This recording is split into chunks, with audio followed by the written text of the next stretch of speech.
Hello. So this video is to help you with the actual Google Sheet that you see when you open this assignment. So the first thing you see is observation setup. And these are some questions to help you think about how you are going to set up your observations. As you can see down here, there's different tabs. So we are in hypothesis and variables. If you go to data collection, this is where you'll actually be putting your data. So for example, in the other video, I collected my data using just a notepad and paper and pen, the old-fashioned way, and then I just took a picture with my phone, uploaded it to my Google Drive, and then I will insert it, image over cells. If you do image in cell, it's really tiny. So image over cells, and that's all you need to do.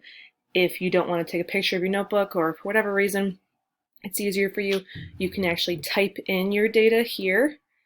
That works just fine. Then you will go down here to the tabs, make your graphs.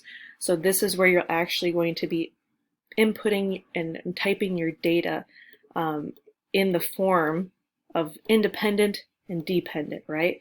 So in my example in the other video, it was total time in seconds.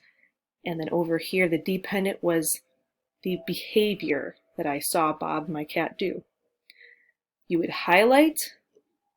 Once you're done with your data, go to Insert, Chart, and then be sure to choose if it's going to be a line or a bar graph. Remember, there's that cheat sheet in our folder to help you decide. Once you're done with your graphs and they look great, you can go to Conclusion, and there's just 3 questions to help you think about how your observations went, what you could change if you would do anything differently. And that's all.